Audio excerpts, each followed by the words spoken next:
नमस्कार मित्रांनो, भाजप खासदार निशिकांत दुबे यांनी जे वादग्रस्त वक्तव्य केलं त्यामुळे मोठी खळबळ उडाली. खरं तर त्यांनी 2-3 मुद्दे मांडले. त्याच्यातले बाकीच्या मुद्द्यांचा मी समर्थक नाही, पण ते असं म्हणतात, जेव्हा राम मंदिर, कृष्ण जन्मभूमी आणि ज्ञानव्यापीचा मुद्दा येतो तेव्हा तुम्ही म्हणजे न्यायालय म्हणता की कागद दाखवा आणि मुघल आल्यानंतर बनलेल्या मशिदीचे कागद कुठून आणणार असं विचारता. म्हणजे कोर्ट असं विचारतं. कोर्टने असा मुद्दा मांडला की राम जन्मभूमीपासून तर कृष्ण जन्मभूमी आणि ज्ञानवापीचा मुद्दा जेव्हा कोर्टात गेला तेव्हा कोर्टाने त्या खटला दाखल करणाऱ्या व्यक्तीकडे त्या मंदिरांचे कागद मागितले. पण जेव्हा मशिदीचा विषय निघाला, वक्फचा विषय निघाला, त्यावेळेस मात्र मुघल आल्यानंतर बनलेल्या मशिदीचे कागद कुठून आणणार असं कोर्ट समोरच्या व्यक्तीला विचारतं. म्हणजे राम जन्मभूमी ही बाबर यायच्या पूर्वीपासून ते राम मंदिर होतं. बाबर भारतात 1526ला आला आणि त्याने दिल्ली काबीज केली. त्यानंतर त्याने राम मंदिर पाडलं आणि त्या ठिकाणी मशीद उभी केली. तेव्हाचे कागद मात्र कोर्ट मागतं आणि बाबर आल्यानंतर त्याच्या पुढच्या वंशजांनी म्हणजे जहांगीर असतील, शहाजहान असतील, औरंगजेब असतील, हुमायून असेल यांनी जे मंदिर पाडून मशिदी उभ्या केल्या त्यांचे कागद मात्र तुम्ही मागू नका, ते कुठून मिळणार असं कोर्ट म्हणतं. हा मुद्दा एकदम बरोबर आहे. मुळात ही कोर्टाची गंभीर चूक आहे. कारण जर तुम्ही राम मंदिराचे कागद मागता, जर तुम्ही ज्ञानवापीचे कागद मागता, कारण राम मंदिर, ज्ञानवापी हे मंदिर बाबर यायच्या अगोदरचे आहेत, बाबरात नंतरचे नाहीत.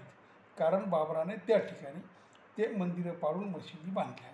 पण जेव्हा कोर्टात खटला गेला तेव्हा यांचे कागद तुम्ही मागता, म्हणजे कोर्ट मागते. आणि बाबर आल्यानंतर त्यांच्या पुढच्या जे पिढीतले राजे झाले त्यांनी जे मंदिरं पाडून मशिदी बांधल्या किंवा ज्याही मशिदी बांधल्या त्यांचे कागद ते कसे देतील, त्यांच्याकडे ते कागद कसे सापडतील असा प्रश्न विचारता. हे कोर्टाचं म्हणणं फार दुटप्पी आणि एका समाजाची बाजू घेणार आहे. कोर्टाचं हे काम नाही. त्यांच्यापुढे आलेले खटले आणि त्यांना जे जे काही पेपर मिळतील त्यांच्यावर समान पद्धतीने त्यांनी निकाल देणे अपेक्षित आहे. तेव्हा मित्रहो, या बाबतीत मी निशिकांत दुबे यांचा समर्थक आहे आणि ही गोष्ट एकदम बरोबर आहे. त्यांचा प्रश्न एकदम बरोबर आहे. त्यांनी बाकीच्या ज्या गोष्टी विचारल्या त्याचं समर्थन मी मुळीच करत नाही. तो त्यांचा व्यक्तिगत प्रश्न आहे की त्यांनी तो प्रश्न का विचारला आणि त्याला कोर्टाने उत्तर काय द्यावं हा तो वेगळा विषय आहे. त्याचनंतर पुढे जर गेलं तर असं आपल्या लक्षात येईल की वक्फची जो खटला आत्ता चालू झाला, जो खटला कोर्टात गेला त्याबद्दल बी कोर्ट काही टिप्पणी करतं. त्याच्यामधलं सगळ्यात महत्त्वाचं म्हणजे हिंदू धार्मिक संस्थांच्या मंडळावर किंवा परिषदावर मुस्लिम किंवा अन्य अल्पसंख्याकांना नेमणार का असा प्रश्न कोर्टात विचारतो. मुळात वक्फ ही मालमत्ता आहे. वक्फ हे मंदिर नव्हे, वक्फ ही मशीद नव्हे. तेव्हा मशिदीवर कुठल्याही परकीय धर्मियांना नेमण्याचा विषय नाही. तर वक्फ ह्या संपत्तीची देखभाल करत असताना जे जे काही भ्रष्टाचार झाले, ज्या ज्या काही चुका झाल्या त्याच्यामध्ये जे काही दोष आहेत ते दोष दुरुस्त करण्यासाठी जे मंडळ नेमण्यात येईल त्या मंडळावर हिंदूंना किंवा मुस्लिम सोडून दुसऱ्या धर्माच्या लोकांना घ्यावं असं सरकार म्हणतं आणि त्यात काही गैर नाही. कारण मुळात मंदिरांवर मुसलमानांना नेमणार का असं जेव्हा कोर्ट विचारतं तेव्हा मंदिर ही धार्मिक पूजास्थळ आहे. वक्फ हे पूजास्थळ नव्हे, वक्फ ही जमीन आहे आणि वक्फच्या जमिनीवर जरी मशिदी असतील तर मशिदीचं देखरेख करणं, मशिदीवर नियंत्रण करणं हा सरकारचा हेतू नाही आणि त्यासाठी ही नेमणुका नाही. तेव्हा हाही प्रश्न कोर्टाने चुकीचा विचारला असंच म्हणावं लागेल. आणि परत वर्ष वापरत असल्यामुळे वक्त बनलेल्या मालमत्ताकडे दस्तऐवज कुठून येणार असाही प्रश्न कोर्ट विचारतो. खरं तर कुठल्याही जमिनीचे दस्तऐवज असणं गरजेचं आहे. मग ती एखाद्या शेतकऱ्याची जमीन असो किंवा एखाद्या उद्योगपतीचा कारखाना असो किंवा त्याची प्रॉपर्टी असो, त्याचे कागद त्याच्याकडे असणं गरजेचं आहे. आणि फार पूर्वीपासून लोकांनी कागद सांभाळून ठेवले आहे.